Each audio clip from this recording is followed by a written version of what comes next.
Hello and welcome to this week's episode. My name is Guy and we're on to chapter 2 now of our journey. And chapter 2 looks at your reasons for role-playing, your goal, if you like, for role-playing. Why do we role-play? Why do we sit around a table on a weekly basis or a bi-monthly basis or monthly basis or whenever you get to play? Why do we do it? Why do we sit around that table? What is the joy of role-playing? And when you ask people, why do they role-play?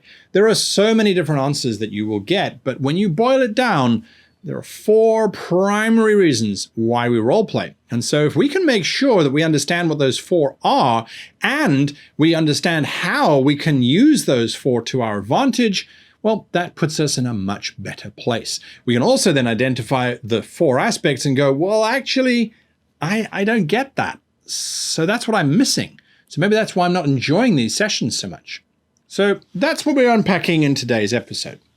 Now, before I begin, I should say that if you are liking this series thus far, hit that like button. And if you want to be reminded when new videos come out, well, hit that subscribe button. I would really appreciate that. It just lets us know that what we're doing is, well, fundamentally on the right track. Also, you don't have to have watched chapter 1 in order to watch this video. Chapter 1 was dealing with some social contract stuff and some fundamentals as to what I believe a GM should know and should not know, and where certain things come from. That is not necessarily relevant for chapter 2. But again, I would advise you go and give them a watch if you haven't. The 4 aspects that we embody or that drive us to role-playing on a fundamental level: entertainment, escapism, success, socialization. Those are the 4. Those are the 4 primary reasons why we as humans kind of do anything, as a matter of fact. We don't necessarily do work because we want entertainment, but if our work contains entertainment, well, that's a bonus. So when we talk about entertainment, we are talking about a specific style of entertainment. And it's important to realize this fact. There are many different ways of being entertained. If you are watching a sports match, there is a different type of entertainment. If you are playing a sports match, if you're watching a play, if you are baking a cake, if you are reading a book, if you're watching a movie, if you are... there are many different ways of being entertained. The role-playing form of entertainment, generally speaking, hinges around a few things: the mathematical, mechanical element and the story element. Now, the mechanical element is being entertained by using those numbers to your advantage and to beating the system, to having intellectual superiority over the mechanics as presented in the game. And there's not much that we can talk about on that. If you have players who like to beat the numbers, well, that's what they're going to be looking to do. And as a result, if you don't have that in your game, that might be one of the reasons why they're not so entertained. It is just not for them. On the other hand, the storytelling side deals with things like social relationships, it deals with politics, it deals with all kinds of cloak and dagger type adventures. If you have too much of that, players might get a little bit overwhelmed or not be interested in all that highfalutin talking. We don't want a talky game, we want a hitty game. And you most of the time will find that players like a broad spectrum across the range. They like a little bit of combat where their numbers can mean and have great value, and they like some intrigue and some cloak and dagger mysterious stuff that they can wrap their brains around and that they can overcome. However, within the context of this, entertainment from a role-playing perspective falls very firmly into the category of reading a book, watching a movie, or watching a play, or reading a comic book for that matter. And in that space, we then are limited to making sure that we have to follow the norms of those forms of entertainment. And they all have a single thread that connects them together. They all follow structure. They have a beginning, a middle, and an end. If you are looking at it from a Western perspective, they have that kind of narrative structure.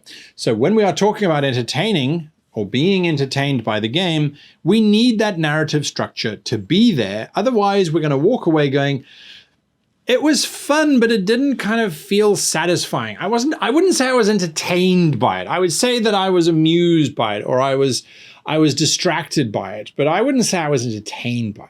We have to understand that our brains as a species are designed to find patterns, and that we, oddly enough, derive satisfaction when those patterns are reinforced, or when we anticipate the next thing happening and it happens. It's why music is so popular. We are a very simple species, you know? When it comes down to it, we're quite a simple species. So we like to find these patterns, which means those patterns have to be there. So part of our entertainment criterion then is that we are aware of the structure that is inherent in our particular form of entertainment, and that we're going to bring that structure to our game. This is something that you as the GM are responsible for, because ultimately it kind of falls on your shoulders to bring some kind of structure to the game. That is part of your duties. So we need to understand structure. We're not going to talk about structure in today's video. That's much, much later on. We don't even have to worry about that until, I think, aspect 3 even. But we are going to talk about bringing structure to our game.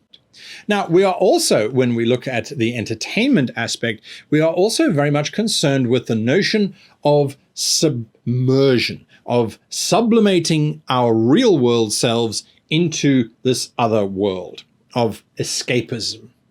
And to escape, to get away from, to lose this real world stuff with all of the things going on, with all of the pressures of the world, we need to be able to escape.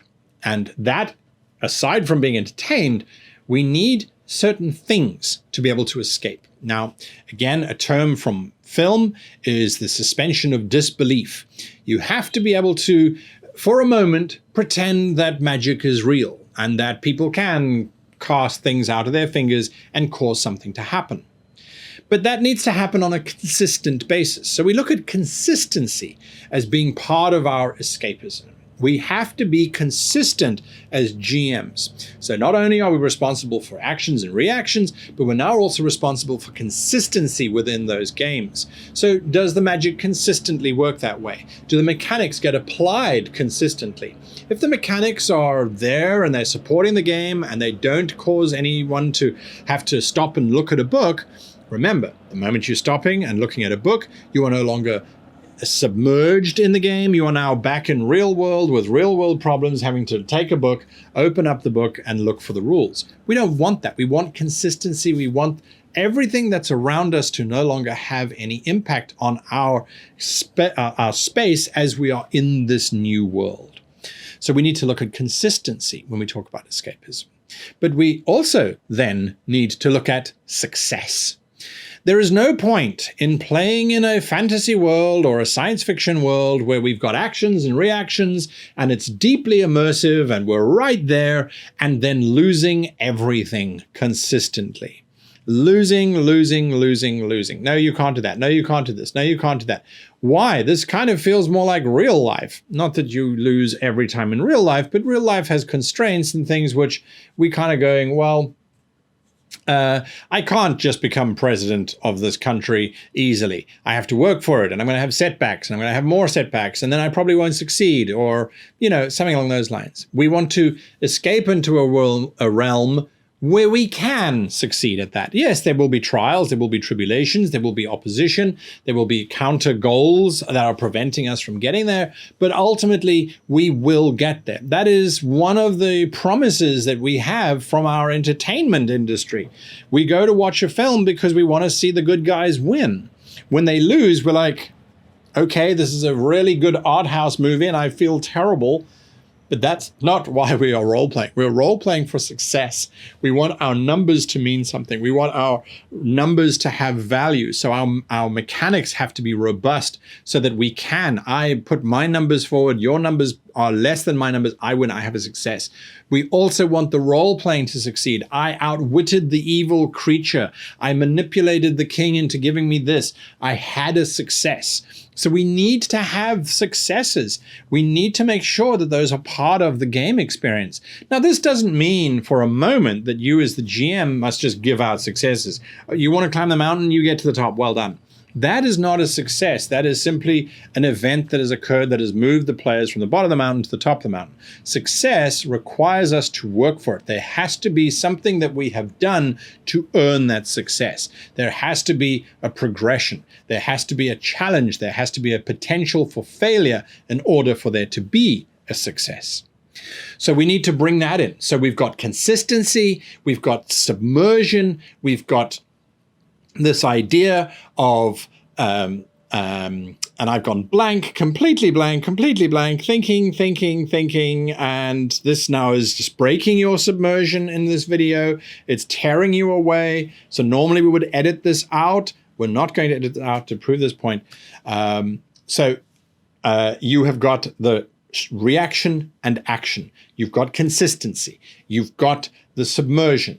You've got successes, which require the potential for failure. The potential for failure, the expectation of failure, but still a success. And that all comes together to create a united group, because we are a group of players. The GM is a player just as much as the players are a player. And yes, I'm going to be repeating that for a long time. We are a group of players. We have come together to have successes and all of these other wonderful things. And that gives us the fourth aspect, which is socialization. We are there to be a team. We are there to come together. We are there to play a game collectively. We are there to revel in our nerd geek space. We are there to have fun and to just tell a good story, to roll some dice, to drink something hot and possibly made out of coffee or decaf coffee in my case, to have pizza or decaf pizza. I don't even know if that's a thing, but you get the point. Socialization is important. And so fostering that socialization, making sure that people can be who they are, that they are comfortable to be at your table rather than not comfortable, for accepting people who they are, or for making sure that the people who are at the table accept you for what and who you believe in. That's important. We need to take into account we are all individuals. There is no one saying you must only role play with people like this, or you are not allowed to only role play with people like this. You can role play with whomever you like. The important part, though, is to realize that provided you are all happy and comfortable to be in that same space. I was amazed. I used to have people at my table where I was doing things that was deeply upsetting to them, but they were too afraid to tell me. And once they told me, I went, well, it doesn't affect me at all. I didn't even know that that was a thing. Now that I know it's a thing, sure, doesn't affect me. It makes me happy to know that you are happier, and now we have a happy socialization space. So those four aspects, I believe, are very important for us to understand on an intrinsic level, how they affect our game, how they are going to change and modify our approach to the game as long as we enshrine those four things. We have to feel as if we are being entertained. All of us. It is not the responsibility of the GM to entertain the players. The GM is a player. All players are responsible for entertaining each other. We definitely have to escape from the space that we're in. So we have to have a fun, fantastical kind of environment. That might just be a survival simulation where it's certainly hyper real, but at the same time, there are elements of leeway, of coincidence that are going to happen that will allow us to succeed. So we want that escapism. We want to definitely have success. We need some kind of success somewhere along the line. We also need to have the chance of failure. And sometimes we do need to have failures to punctuate our successes, but ultimately we need to have successes. And then very finally, we need to make sure that everybody at our table is comfortable and is open and is free to be and express who they are in a safe environment. And you are free to have those people around you that you want to have around you and not be forced to adjust or adapt or change. That is what we need to accept. And once we've got that in place, we can then say, right, now, as part of making our minds ready for role-playing, we are golden. Hit that like button if you agree with me. Hit that subscribe button if you want to be alerted when these videos come out. They do come out every week as we continue on this series. And a massive thank you to all of our Patreons for this week, for this month, I should say. And they've got a podcast a week and other bits and pieces too, depending on what tier they are supporting the channel with. Big thank you to you. And a massive thank you to you, obviously, for watching this video all the way through until the end. Until next week, I wish you and yours the very happiest of gaming.